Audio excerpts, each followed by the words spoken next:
Dear Father in heaven, we are so thankful for the Sabbath that's coming, for this week, for the difficulties and the blessings of this week.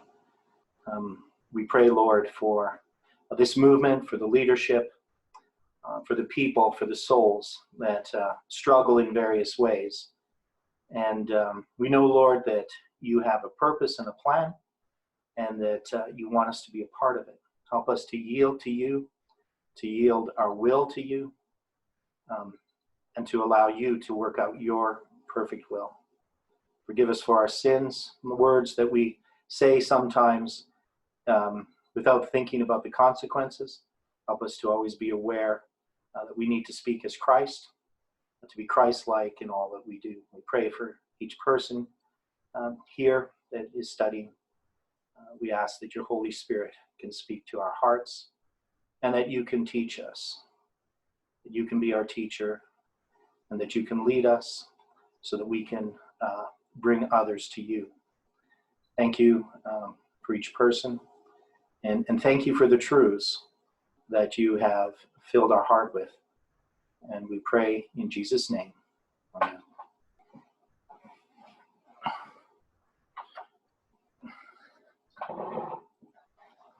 Well, I do have diagrams of this, but I'm going to draw it out instead.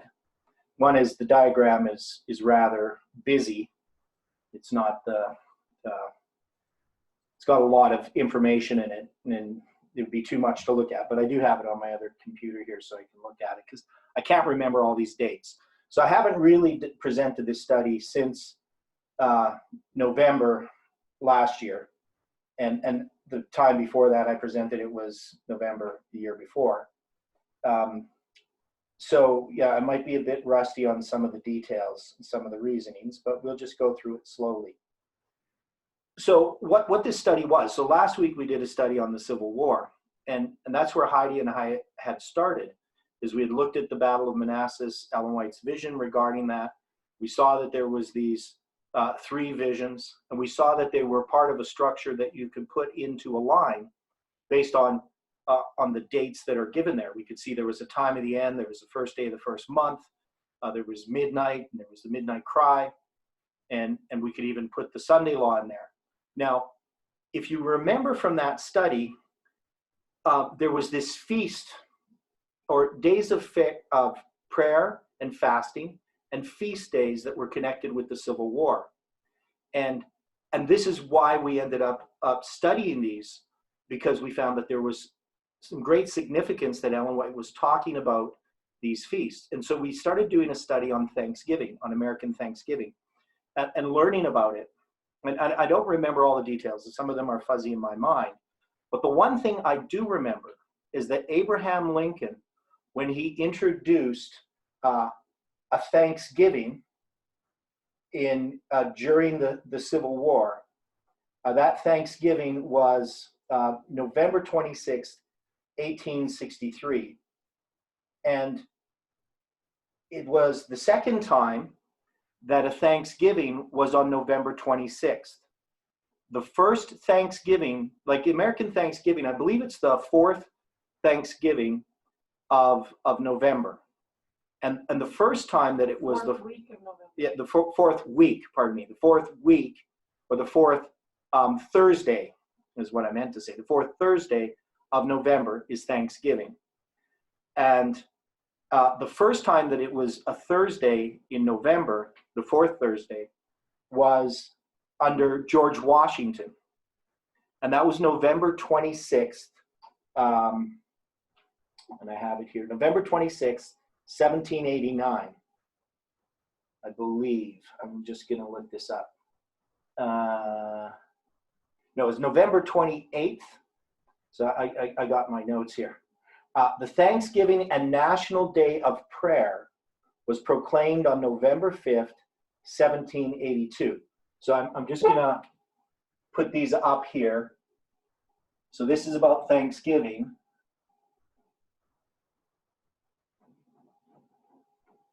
And we had on November 28th, 1782, this was This is Washington. And no,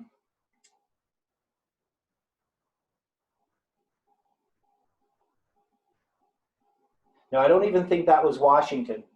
I think this was just the first time it was in November. So I shouldn't put Washington here. This is just, and I'm trying to remember this because I have my notes here, but the notes are not giving as much detail as I would like. Yeah, so George Washington, he did one 7 years later. And this was November 26th, 1789. And so this was Washington. The other one, I'm not sure who gave this one, but I don't think it was Washington. And this was proclaimed on October. So they would have a date in which they would announce that Thanksgiving is going to occur, and they would give a date for it. So they would always announce these ahead of time so people would know. And this was on October 3rd.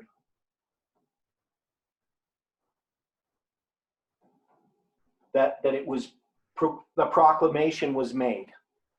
And this is really important date because this is the date that Tess presented November 9th, was October 3rd,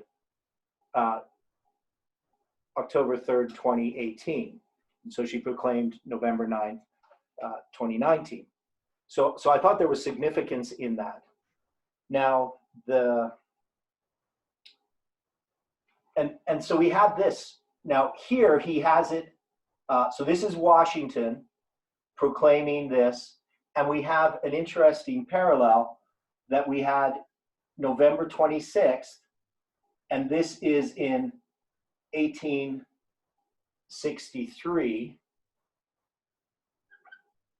So November 26, 1863, and this is Lincoln,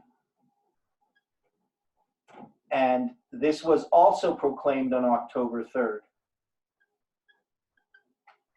So to me, this was fairly interesting that you had 1789 and 1863, and the period of time between here is 74 years, I believe, difference,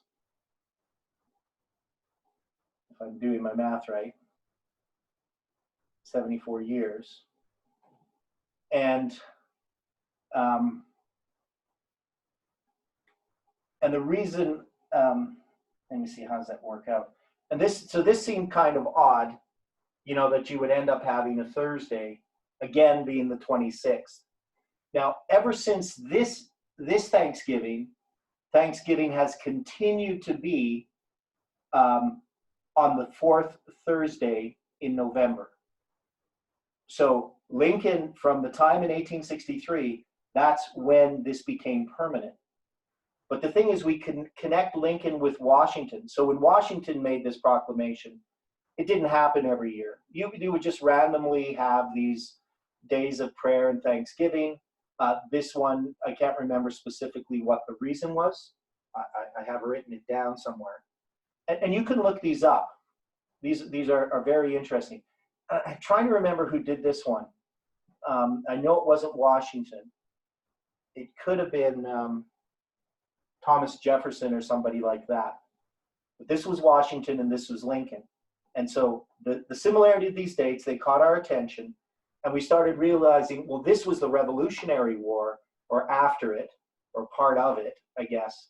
I think that's what this one was to deal with the Revolutionary War, because this Revolutionary War went on for a while. So in 1776, they had the Declaration of Independence.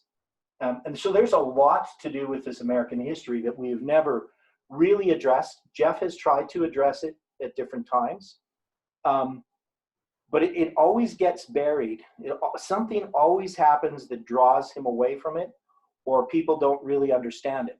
So I think there is something about the American Revolution and the American Civil War that we need to examine and look at in understanding our time. And so, you know I have some ideas about it, but I'm just me studying. And since we're not having a lot of other people to study with on this issue, it never really gets developed. So, but anyway, you could see that this would be significant. Now, what we did, and so I'm trying to explain the process because I think the process is very helpful. So what we did is we recognized that this Revolutionary War and this Civil War, we talked a little bit about that time, is that we could connect this to 977 BC when Jeroboam and Rehoboam divide the kingdom of Israel, and then to 723 when Hoshea, or 742, pardon me, 742 when there's this civil war. So you got 742 BC, and there's this civil war that's 235 years after the divided kingdom. So you have the kingdom divided here, but this is actually the first time they have a civil war. So this you would call, I would sort of parallel this to the Revolutionary War in some ways, though it's still really a civil war. But they're dividing, right? Just like the United States divided from Britain. But when you get here, America itself is going to have this civil war. And so this is to me became very significant for one reason, is that there is this feast in 977 BC where Jeroboam is offering up the altar at Bethel. And the date we know is the 15th day of the 8th month. So this is a significant date. It's a symbol of the midnight cry because August 15th is Exeter. But the other thing that's rather interesting is that it's November 22nd. And so November 22nd has always been a symbol for me because of this. It shows up in Samuel Snow's letters. And it's also a date in which Thanksgiving can fall, because November 22nd can sometimes be the fourth Thursday in November. And so as I was looking at these Thanksgivings here in November 26th, and then I looked here in 977 and I knew about this November 22nd, I thought, well, this is significant. And what we noticed is that in 2018, Thanksgiving was going to be on November 22nd. So we got here November 22nd, 2018. So this is Thanksgiving.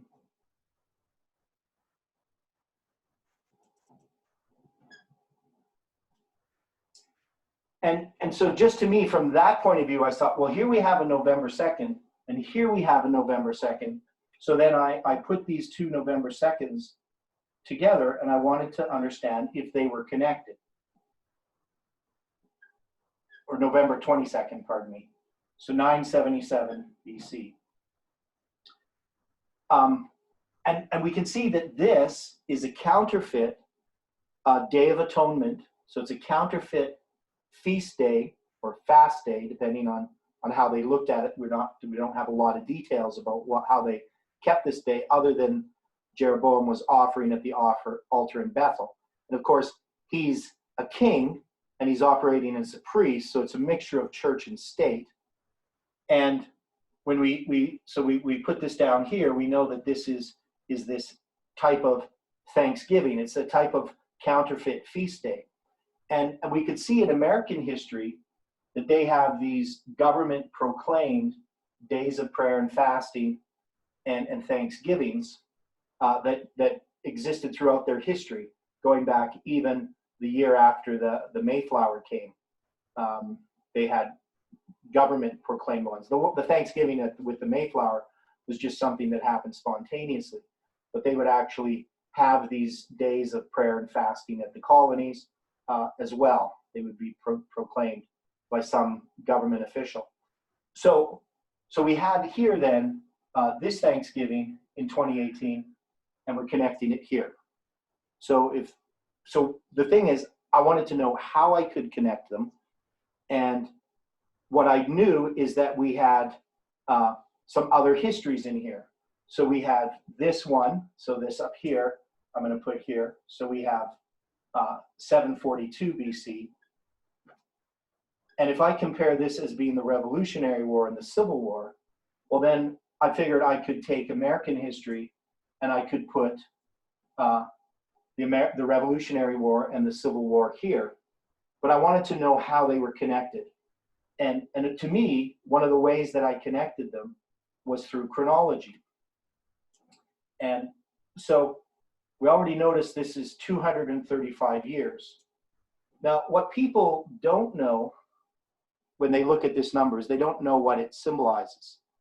And it's not just that it's a symbol, it's actually something that is part of chronology. So if I have here 235 months, so these would be lunar months, and I count from here to here, 235 months is 19 years. And so we know from 742 to 723 is 19 years. And so this is 235 years. We have a civil war, and then we have 235 months. And so then I thought, well, maybe this structure continues in some way that connects us over here. Now, we know that this 273, and I guess I've got more, I'm going to need more space, but I'll have to cram this in. So we know that this is connected with 1798. So we're not in proportion here. This is 25, 20 years. And so that's one thing that we know, is that we can connect this history here with ancient Israel, with modern Israel, which is the northern kingdom, and this is the false prophet. So obviously, if you've been following the other studies, you know here that this is church and state, because you have Bethel, which is the church, and then you have Dan, which is the state, because this Dan means judge, Bethel means the house of God, and these are where the two golden calves are in northern Israel. So you have church and state here, but you also have Jeroboam, who's the state. He's the king acting as a priest. So again, you have church and state combined in this history.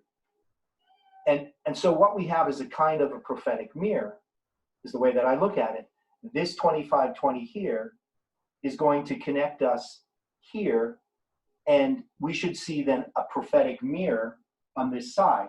So this November 22nd has this connection, and 1798 is when the United States rises. So we're going to know here that the two-horned beast rises in 1798. So if the two-horned beast rises here, and we can see that they're symbolized here, one is we have this Civil War and this Revolutionary War, if we want to look at it that way. But we can take this history and we should be able to see it over here. So we're going to see the United States rising here. So here you're going to have this Revolutionary War. So you're going to have that in this history. But then you're also going to have a civil war, which happens in this history. So I hope people are following this. I mean, maybe I'm just going too fast and it makes sense in my mind.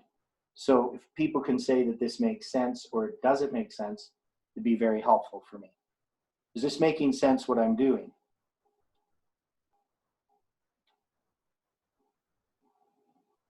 Yeah, but I would say that's 19.58 years. You're talking about this. Yeah, when I. Yes, but yeah, I wanted to know exactly what 235 at moment is 19.58 years. But you're using our calendar. This is a biblical calendar. So a biblical month is 29.5306 days long. Where on our calendar, the month is 30.44 days. So it's actually nearly, every month is nearly one whole day longer. So on a biblical calendar, if you're starting on the first day of the first month and you count 19 years, that first day of the first month 19 years later is going to be exactly the same date on our calendar, but they will have gone through less months than this, right? So the Jews are going to have gone through 235 months, and you just have to multiply. What's 19 by 12 is what? 19.58, 19.58. Okay, but if you did 19 by 12, I could do this really quickly. That'd be 240 minus. I divided 235 by 12. Yeah, but if I multiplied 19 by 12, I would just it would just equal 2,000 or 200 and I'd have to take 240 minus, so it'd be 228 months. So the difference is 7 months. I should have known that, of course, because they add 7 extra months, leap months, in 19 years. So they have 12 years that have 12 months and 7 years that have 13 months in a period of 19 years. So you can see there's 7 months difference between the biblical calendar and our calendar. So 228. Does that make sense? Because, it's a good observation. People wouldn't know this, that the biblical calendar. This is called a Metonic cycle.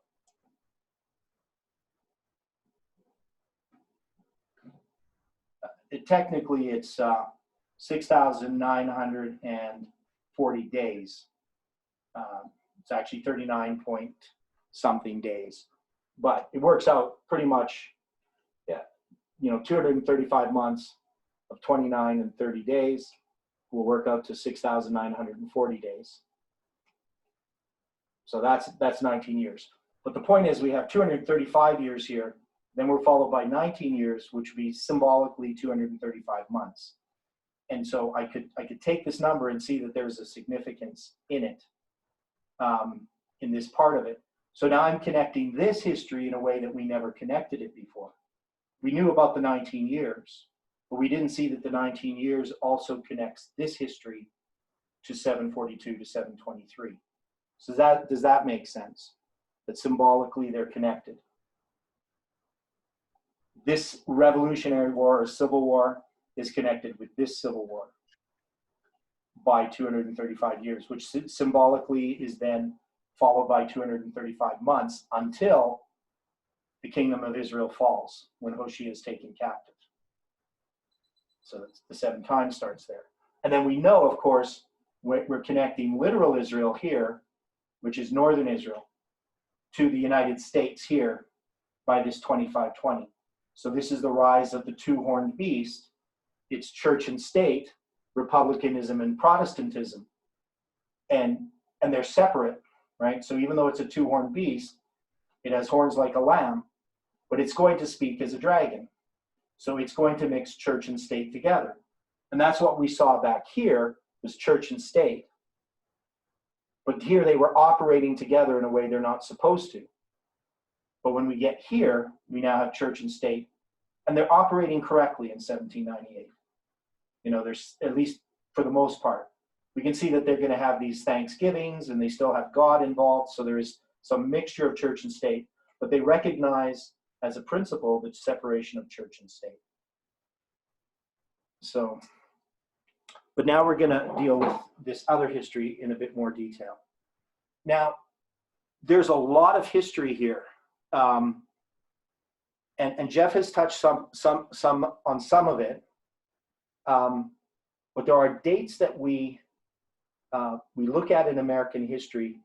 Everybody knows about the Boston Tea Party, so we know that that's part of what occurred in connection with the American Civil War. And most Americans who are familiar with American history, they would know things like the Stamp Act and the repeal of the Stamp Act. But I'm just going to go back a little bit further. So I'm going to deal with the Civil War, the North, and the first Thanksgiving, the first civil Thanksgiving. So anybody know the year that they had the Thanksgiving with the Pilgrims that came over on the Mayflower? Does anybody know the year that was?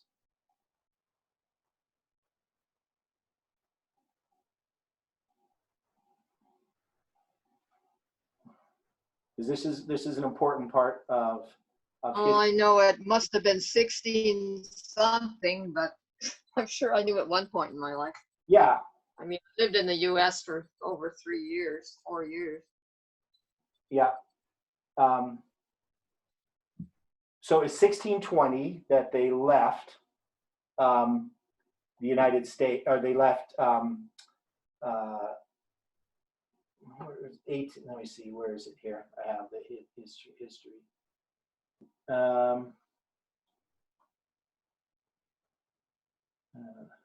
Yeah, so they arrived in the United States on November 9th, 1620.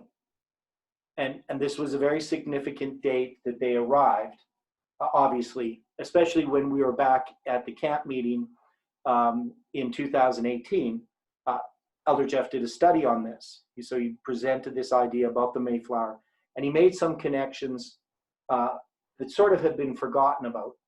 But so this November 9th, 1620 became an important date. And that's when they sighted Cape Cod. So that's where the Mayflower first saw the United States. And there's a whole bunch of stuff dealing with that. They anchored on November 11th, things like that. But this November 9th becomes, in history, it becomes the date when they see the promised land, right? They see Cape Cod. They see the place, their destination. Now, then, so they had that, and then what they did is, we know that there was a Thanksgiving that happened, so that would be the next year, in 1621, I believe, that they had the Thanksgiving. But the first civil Thanksgiving, so the first time it was actually proclaimed by the government, so it was just the government of the colony there, but it was August 9th, 1623. So about a bit over 2.5 years after they arrived in the United States, they had their first civil Thanksgiving. Now, then there is this period of time to the first Thanksgiving that's proclaimed by America. So we have the colonies. I'm going to do it here because we don't. So I'm going to put some of this detail down here because it's just too hard. So you got November 9th, 1620. That's the Mayflower. And then you're going to have on August 6th, 1623, you're going to have the first Thanksgiving. So it's not the one that just came about spontaneously. So this is a civil Thanksgiving. That is, it's proclaimed by law. And then The 6th or 9th? August 6th. You said the 9th. Oh, 9th. Yeah, August 9th, pardon me. Yes, thank you. So August 9th, 1623. And then we're going to have the first Thanksgiving that the American government makes is on December 18th, 1777. And this period of time here is 154 years.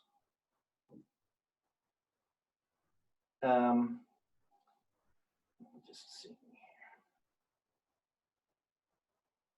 Yeah, so it's 154 years. No, it's more than that. No, that's 154 years. It's kind of hard to read my chart. And then there's going to be before this Thanksgiving here, so this is the first November Thanksgiving, that's going to be 5 years later. So there's going to be 5 years later to November 28th, 1782. So this is still during the time of the Revolutionary War. America, of course, proclaims independence. So now this is going to be their first Thanksgiving. 5 years later, they have their first November Thanksgiving. That's the American Thanksgiving. But they don't make it a tradition that it's going to be, and this one technically here, would this be, and I think that would still be the fourth Thursday. Anyway, so we have that 5 years. And so this becomes interesting because we're going to now connect this with Trump. So I'm going to put this Thanksgiving here, 1782. So even though I got this 2520 here, 1782, there's this period of time here. So we're going to just put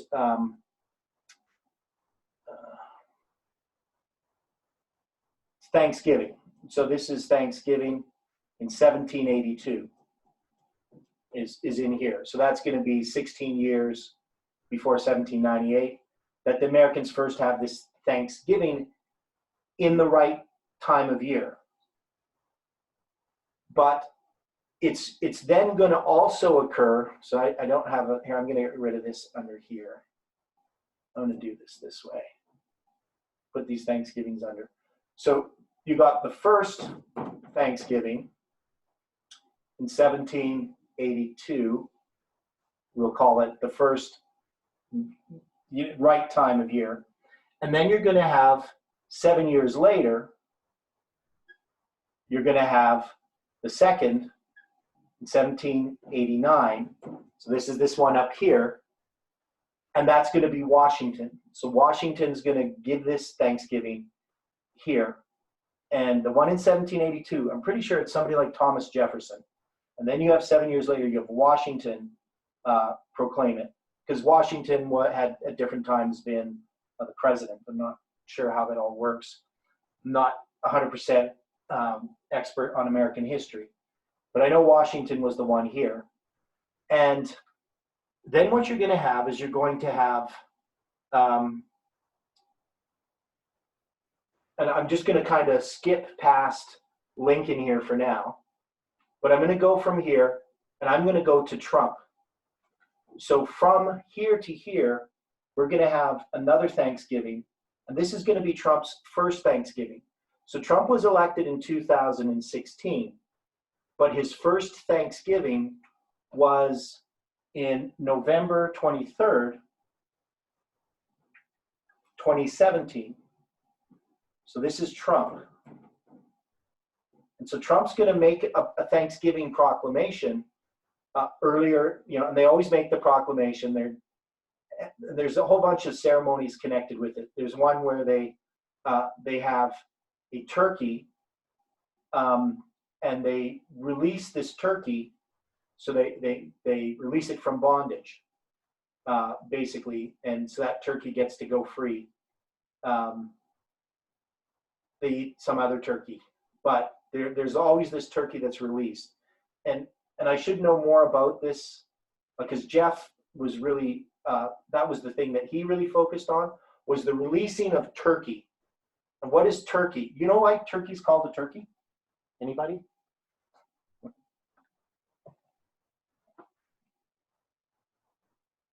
Anybody have the slightest idea why they call it a turkey?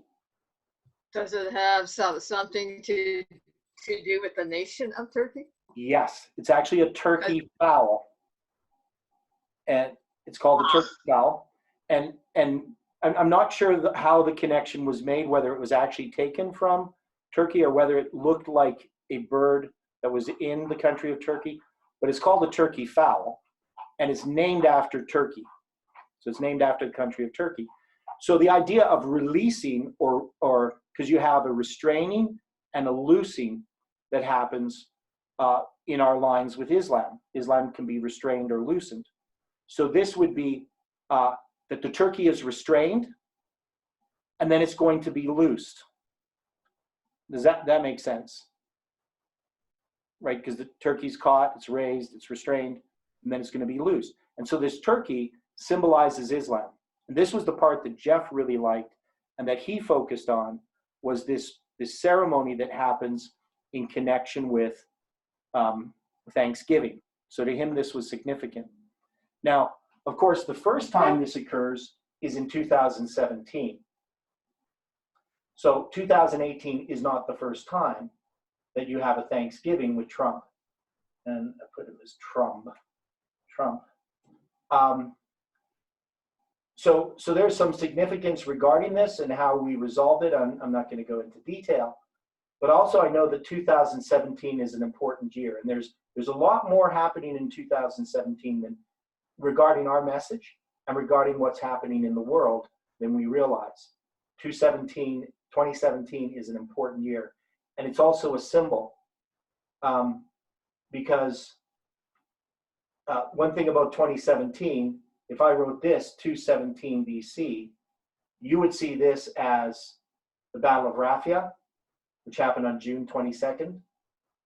So 217 as a year symbolizes this history, the Battle of Raphia, even though in 2017, we didn't predict the Battle of Raphia. But 2017 is also when we have the first, let me see, there's a whole bunch dealing with I'm not going to go into 2017. But 217 we can see, and it's also a symbol of July 21st, which is midnight. So the year 2017 is connected with Raphia and the midnight cry, or midnight. So I think that's an important point. So there's something here about 2017, but our focus was on 2018 because it was November 22nd, and it matched November 22nd in 677 BC. So we felt that this was the event that we were looking forward to on November 20th. So on November 20th, we're saying to Jeff, something's going to happen November 22nd. And, what I told you about before, basically, we had a study on November 21st and then decided what the event would be, or at least what the symbols would be. We didn't know exactly what the event was. We just looked at these symbols. And so we can see that this is connected with Thanksgiving. And so how we understand this is a bit of a, there's different ways we could look at this history. Some people might say it's a little vague. Our prediction wasn't, we knew exactly what was going to happen on that day, but we had the symbols for what was going to happen. And you'll see that in a few minutes as we go through this. So we have this November 22nd. Now, when we look over here, we know that this one is the 15th day of the 8th month on the biblical calendar, right? So that's the symbol for the midnight cry, August 15th. And this becomes, this powerful symbol about the midnight cry that we have here.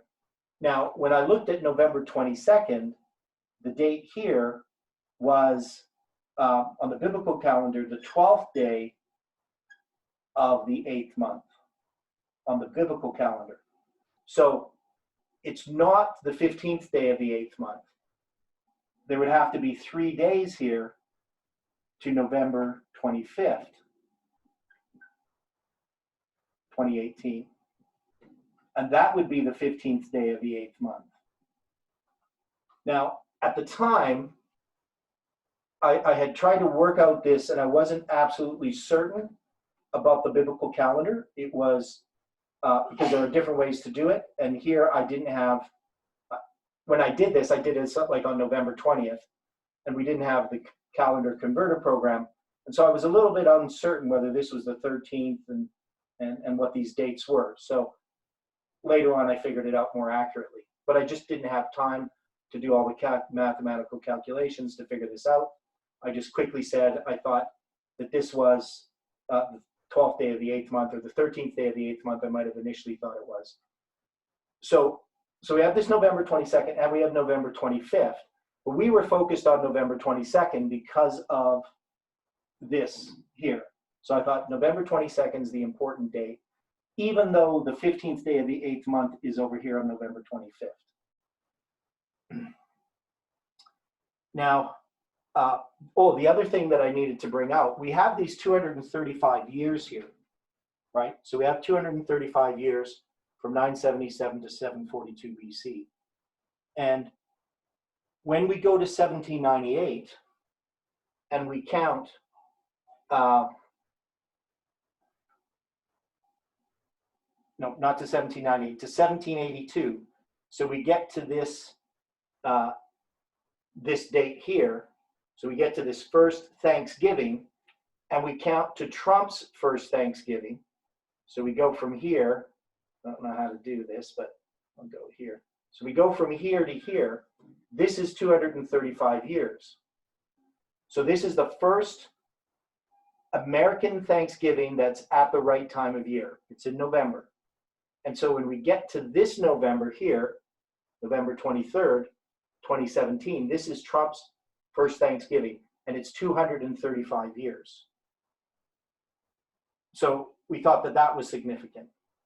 Now, there is another Thanksgiving in here, so I'm going to write this one up here, and this is Lincoln's. So in Lincoln's Thanksgiving, which is November 26th, 1863, this Thanksgiving to this Thanksgiving is 154 years. And 154 years also happens to be the time from 1623. So when we go back over to this history, 1623, and you're going to go from 1623 to the first civil Thanksgiving, and you count 154 years, you come to here. So this is a period of 154 years. So what we're connecting is we're connecting this Thanksgiving connected with the Mayflower. This is the Pilgrims. They come over. 3 years later, they're going to have enacted by their local government this Thanksgiving. 154 years later, in 1777, we have the first American Thanksgiving, right? So this is Thanksgiving again. And this is American. So it's actual American civil, proclaimed by law. So these two Thanksgivings are connected by 154 years. Oh, and I actually had it written up here already. I forgot that. But these are also connected. Lincoln's and Trump's are connected. Now we know Lincoln is the first Republican president and Trump is the last Republican president. So the fact that there's these 154 years between Lincoln's Thanksgiving and Trump's Thanksgiving shows that there's something about this Thanksgiving that is important. Where we have the problem, so we have all this connection that connects Trump's first Thanksgiving. And maybe that's all there should be to it. We can now connect Trump with this history. We can connect him all the way back here to Jeroboam. We can connect him with these 235 years and 235 months. We can connect ancient Israel and literal Israel to modern Israel by the 2520. But we can also take these Thanksgivings and we can now connect Trump to Lincoln, but also to the beginning of the United States, to the first Thanksgiving by 235 years. So we have this 235 years is used here, and this 154 years here is used here as well, right? So that 154 years that's in this early history also is repeated in this history. Is that making sense, or I know that's a lot of information to look at, right? So, but does the chronology basically make sense? That you can see the structure is sound structure. It's using the 2520, and it's using dates from ancient history or spans of time, and it's connecting them with spans of time in our history. So does this make sense to people? Does it seem sound, the type of argument that I'm making, the type of way that I'm laying out this line? Yeah, it makes sense, but something that occurred to me, that if there were two birds and one was slain and one was set free, then it reminds me of Christ and Satan, the scapegoat. So would it have anything to do with the Day of Atonement? Yes. That's one of my crazy ideas. Yes, and that was Jeff's idea, that this is and that's the idea, is this is a counterfeit Day of Atonement, just like this is in ancient Israel, that the American Thanksgiving didn't start that way, but it turned into that. And it's interesting, the first time that the bird was released, and I can't remember all the details, because Jeff knew all this history. He was actually very familiar with a lot of this American history. He studied a lot of it, and so he put a lot of this together. After, like a year after I presented it, I didn't put some of that together. I didn't have the connection of the releasing of turkey as being a loosening, but also this idea of the symbolism that comes from the Day of Atonement, the scapegoat. So we can see all these. To me, it's just extremely compelling that you can see this connection from Trump all the way back to Jeroboam, but also he's connected to Washington, and he's also connected to Lincoln. And the thing that I'm doing that's connecting all this is these counterfeit feast days or fast days in some cases. So sometimes the Americans actually proclaimed a day of prayer and fasting. They did this during the Civil War a few times, but they did this Thanksgiving one was, so sometimes they'd be Thanksgiving, sometimes fasting. So they'd be feasts or famines. But yeah, so thanks for that. That's an extremely important point. But the chronology makes sense, right? Like you can see that this is sound. Like nobody really could say this isn't sound. It's very sound. We can connect these things. Now, the problem came when we started to actually predict what was going to happen on November 22nd.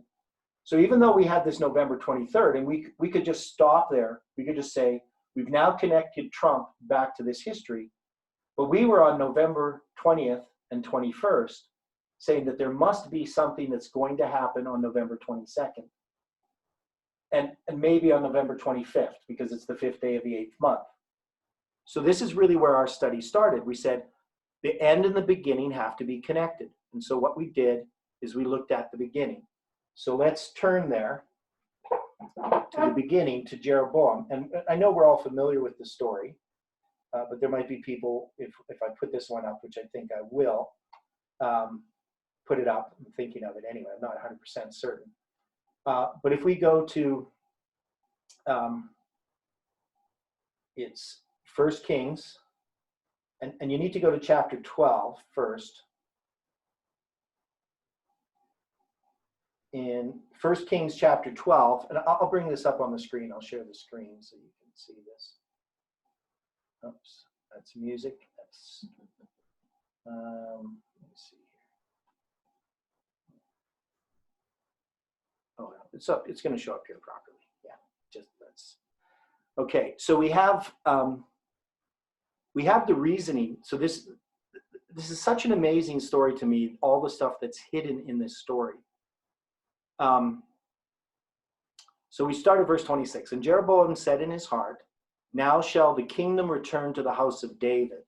If this people go up to do sacrifice in the house of the Lord at Jerusalem, then shall the heart of this people turn again unto their Lord, even unto Rehoboam king of Judah, and they shall kill me, and go again to Rehoboam king of Judah. Whereupon the king took counsel, and made 2 calves of gold, and said unto them, it is too much for you to go up to Jerusalem. Behold thy gods, O Israel, which brought thee up out of the land of Egypt. And he set the one in Bethel, and the other he put in Dan. And of course, it's important that he's actually quoting the words of Aaron when Aaron made his golden calf. So, and then it says, he made a house of high places and made priests of the lowest of the people, which were not the sons of Levi. And Jeroboam ordained a feast in the 8th month, on the 15th day of the month, like unto the feast that is in Judah. And I would assume that this then is when we say this, a feast like unto the feast in Judah, it would refer to, and just because it uses the word feast, the word feast is just moedim, or moed just means a holy, so a feast can actually be, they can have fasting associated with it. But anyway, unto the feast that is in Judah. So I assume it's the Day of Atonement that he's trying to parallel. Maybe the Feast of Tabernacles. But I think, we could look at that as altogether as one thing. So it's about a month later than what was happening in Judah. And he offered upon the altar, and so he did in Bethel, sacrificing unto the calves that he had made. And he placed in Bethel the priests of the high places which he had made.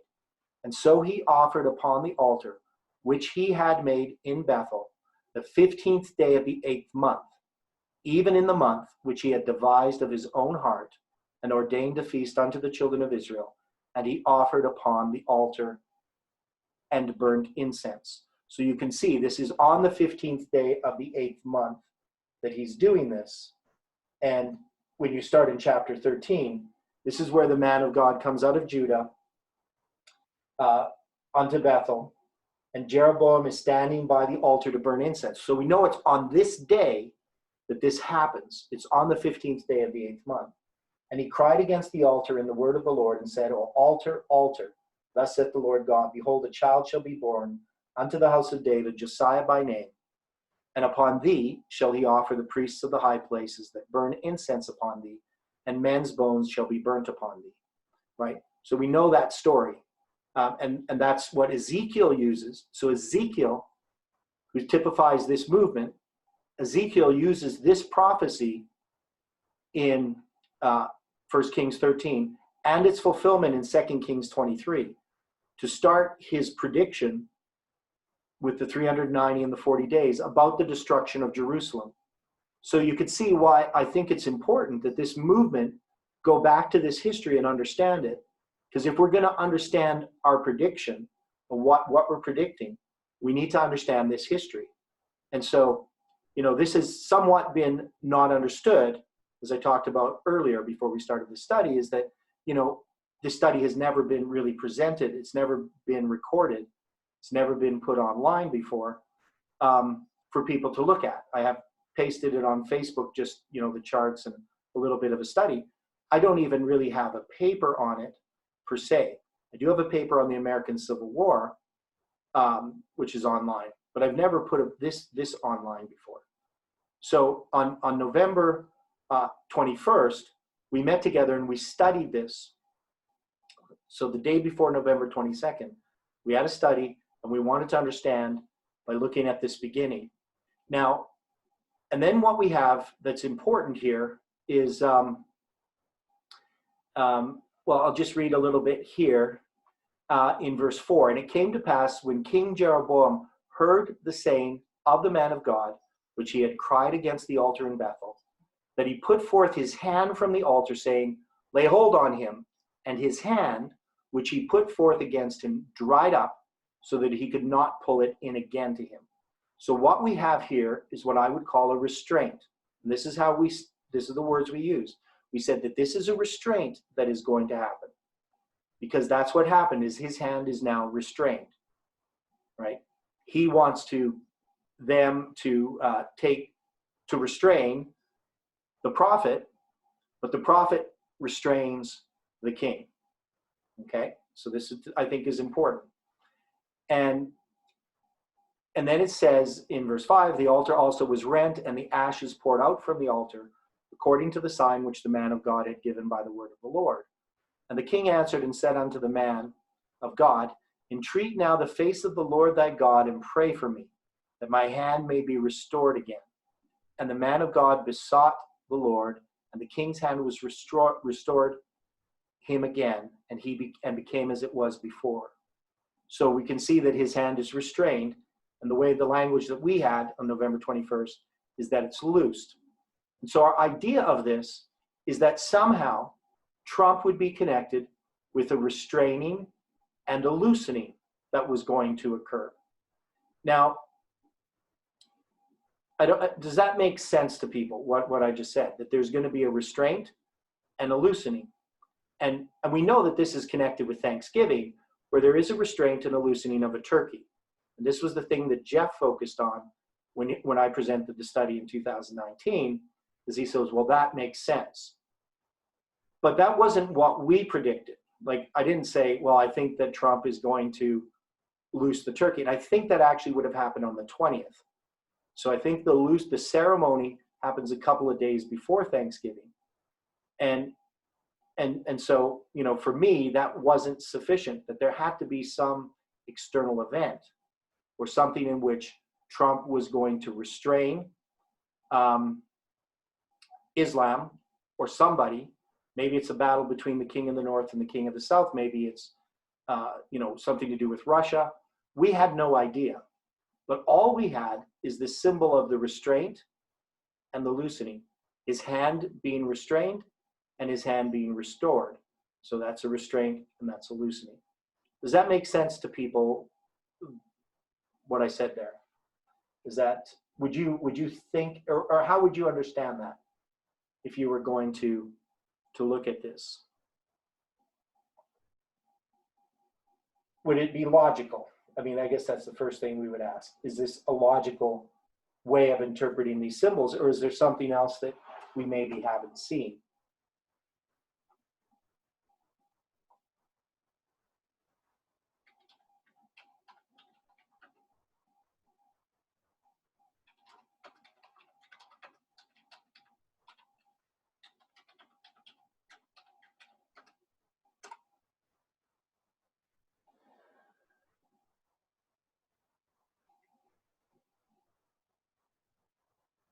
Okay, does anybody know what happened in Thanksgiving on November 22nd in 2018?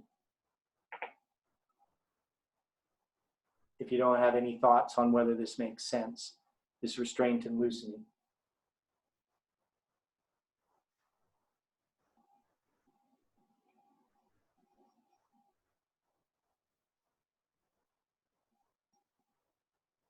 Okay, so I guess I'll have to tell you what happened. So the next day after we had talked about the restraint and the loosening on November 21st, the next day was Thanksgiving. And what the news was is that Trump, and if you read it, now this is where there was some disagreement in that some people say that this is fake news, that the news media was wrong about what they were saying about what was happening.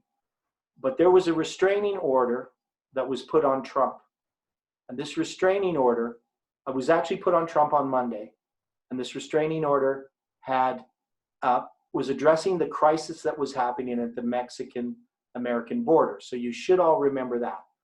And what you had is you had all these people coming to the border and trying to get across, these large groups of people. And we know there was a big rigmarole regarding, you know, when they would take these people in, and the conditions that they were kept in cages like animals, and all this kind of stuff that was going on in the media. It's kind of a media circus. And it was interesting that a friend of ours that we'd gone to help in Arkansas, he actually had to go to Mexico at this time. I think it was on Sunday. It was over, anyway, it was during this time, during this Thanksgiving period, he actually went to Mexico and saw, you know, all these things happening at the border. But it didn't end up slowing him down. He managed to get through okay. But what was happening here is that there was this, Trump talked to the troops, and I watched his talk, and here's some of the things he says. Large numbers of people are forming at our border. I don't even have to ask you. I know what you want to do. You want to make sure that you know who we're letting in. So he's talking to the troops, right?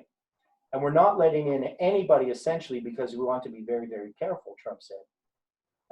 Speaking to Leons. Leons is David Leons. He's the Air Force General. David Leons was a proponent of the hardline immigration policies.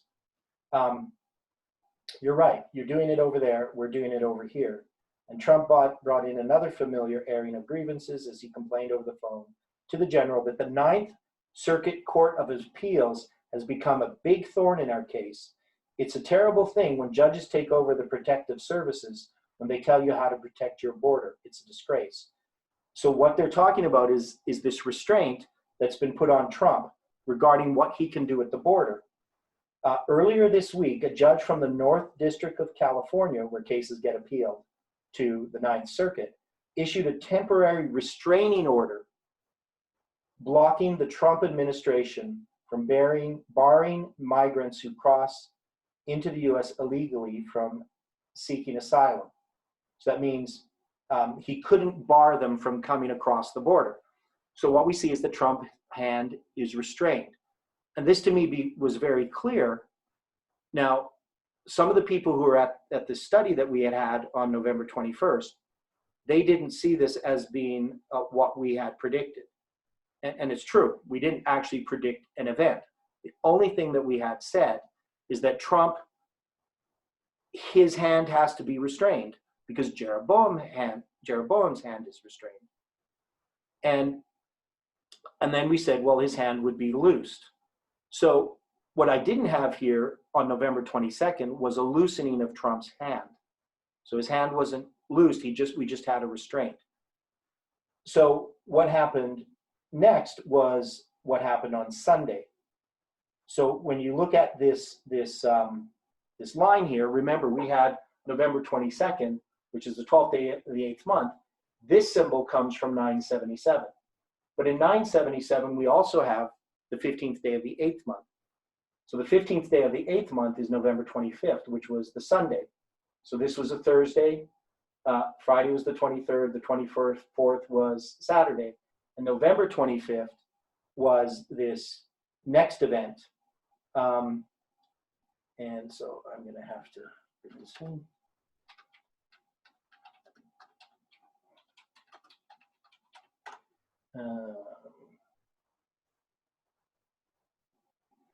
Now, I don't know how many people remember this event. So what ended up happening, and this was part of the thing that was a little bit controversial, because some people said, well, this isn't really what happened. This was the media making up a big story.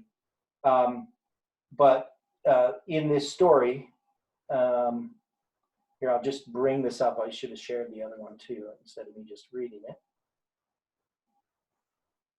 And there's other places you can find this story, but it says CBP officers fired tear gas after migrants protesting slow asylum process rush border fence.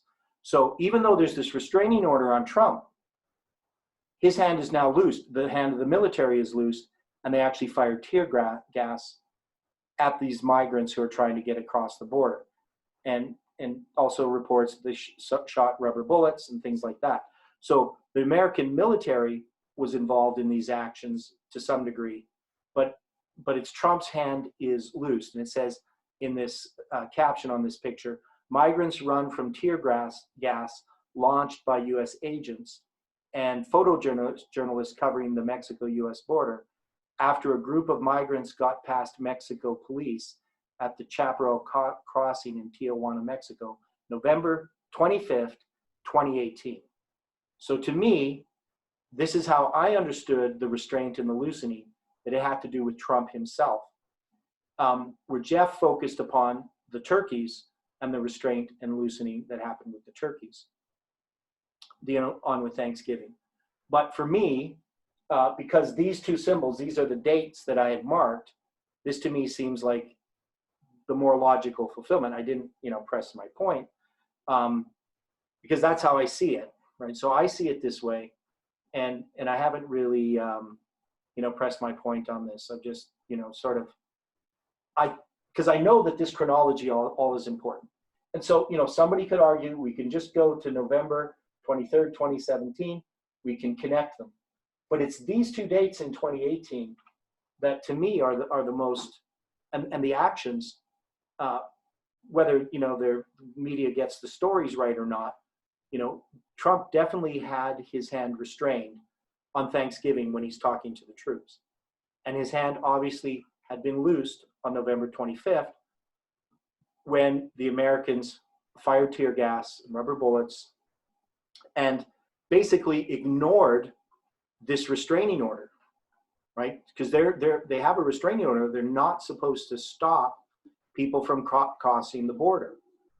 So anyway, that's where the study ended, and I think there's still more here, and I haven't looked at it as probably as I should, because there is more. There's a lot more dealing with this history of the American Revolutionary War and the American Civil War that Jeff has also brought out, but we haven't put it all together. So that's part of my problem, is we have these studies that aren't well understood, that people haven't actually seen them. So of all the people who have probably seen this study, it would be probably less than 20 people now that you've seen it. So, that's not very many people who've seen this study. So, definitely it's something that I think we need to study further and try to resolve this issue regarding what actually ended up happening. From my view, we made a prediction, and that prediction came true. That's the way I look at it. But that's not the agreement. Not everybody agrees that the prediction was correct. Because one is, we're not very specific. We're not saying exactly what's going to happen. But the idea of the restraint and the loosening lining up with those two dates and with Trump would tell me that this prediction was correct. And the reason that I made the prediction, or the reason why the prediction came about, or the purpose of the prediction in my mind, was to see if we could predict events. Because I didn't think this was going to be a major issue. I didn't think it was going to be, because I knew it wasn't November 9th, 2019. It's November 22nd, 2018. It couldn't be some big event, because then November 9th wouldn't be significant. So to me, it was just, we have this opportunity to make a prediction and see if we can make a prediction correctly, to see if we can make predictions. That, to me, was the purpose why God gave us this line at that time, to make that prediction. But I still think that there is more to it. I think that we need to be able to take this line further than November 22nd, 2018. I think it actually has some connection. I think it has a connection with November 2019 as well, and connects with our whole line. So I think there's a connection with November 9th, but also other dates in November 2019 that I think are significant, that most people don't know about, of things that actually happened within this movement that connect us to this history as well. Because one is, we have what I would call the external line, would be the United States, but there's also an internal line in here as we get to the end, because these are important parts dealing with our history, with our movement. Even if you wanted to look at it in a sense, we were restrained, or this message was restrained as well. And so maybe this message is going to be loosed or something like that. I don't know. So that's part of the problem that I have, is when it comes to making predictions, I'm not sure how to do it, right? I'm not sure, it'd be easy if God just came to me and said, here's what's going to happen, and then you just tell people. But, we're studying the Bible, and we need, as a body, as a people, to come to an agreement about how we're studying these things. And if you make a prediction like the July 18th, 2020 prediction, it's not one person making that prediction. It's a movement making that prediction. And that's the thing I disliked about this November 22nd date, because initially, when Heidi and I come up with this date, I'm saying, I can't make a prediction. I don't have that authority. This movement needs to study this and decide. For me to make that prediction, that would be, I would be out of place, right? And that's one of the reasons why, I never promoted the prediction on the internet or anywhere. Initially we had the one study, and just to try to understand it. And it wasn't until after, about a year, that I even put anything on Facebook regarding it. And it just came up in a discussion where I said, well, I did make a prediction, which I believe came true, that we can make predictions. And then it was presented at the School of the Prophets in a study that was recorded, but it has still not been released, regarding this prophecy this line here. And so I still think, it's something that will have its time, whether that time is soon or whether that time is later, that's not really for me to decide, because God's the one who decides that. But I do think it's true. I mean, obviously there's a whole bunch here that we would have to argue that this is definitely a correct line, that it's not imaginary. One of the attacks that was made regarding this prediction and is that, and this was made by people like Tabo, is that this wasn't line upon line. The methodology I was using was completely wrong. And of course, they never even understood what we were predicting here, because we actually weren't predicting anything. We just had a date at that time. So there's a whole history regarding this that I think is, in God's providence on how things have unfolded. So any final thoughts? You guys aren't very talkative. Any final thoughts or questions before we close this study?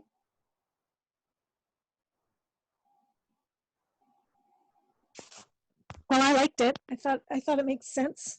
Okay, good. That's always helpful when a teacher has a student. They say it makes sense. That's always my goal. So it makes sense.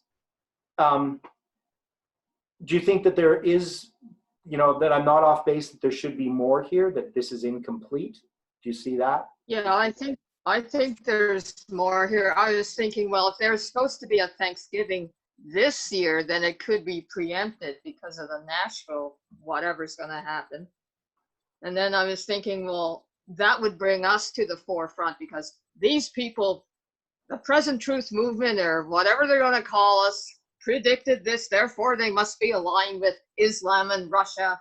Yeah. And we could really be getting either released or probably arrested and persecuted. We're going to be the turkey. Yeah, I would agree with you there. And the thing about I've tried to look at what happens, if Nashville happens exactly as we say, which I'm not sure that it's going to happen exactly like we think it's going to happen, just maybe in a different way or slightly different timing is possible. But if it happens, let's say it just happened July 18th, nuclear bomb, Parthenon's gone, and people know that we made this prediction. People in Nashville will know, some people. And then we get attention drawn to us. I would think that initially there might be an interest, but I would think it would turn sour pretty quickly. So one is it's, all you have to do is start a rumor that somehow we're connected with that explosion. You just have to, how the media can distort truth and destroy people. They've done it with people who are completely innocent, and the media can destroy their lives just because they want a good story. The media are like sharks. When they smell blood, they go in for the kill. And the media is ruthless. It's a completely terrible thing. And I've seen people destroyed by the media. Some of you people that we know, and how the media has treated them. So I don't expect, if it happens, that there's going to be many people looking at us very favorably. I think it's going to be a pretty negative thing for us.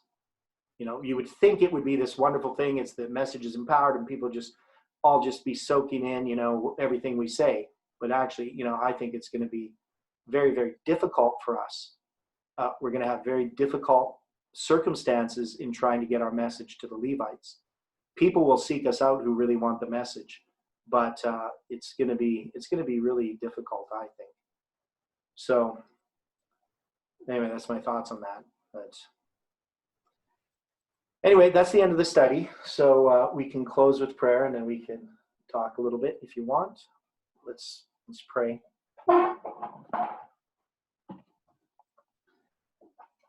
Dear Father in heaven, we thank you for the Sabbath that's coming soon. And we thank you for the light that you shine on our path and for the difficulties that we have faced in our spiritual life, whether they're external or internal. the struggles that we have had to overcome through the blood of Christ, and even the attacks that we've experienced personally. We're thankful for these things, Lord. One is they keep us humble, they keep us dependent upon you. But we know, Lord, that your truth will always prevail. Help us to be faithful in the work that you give us to do, and to not consider our own needs, but to consider the needs of others. Be with each person.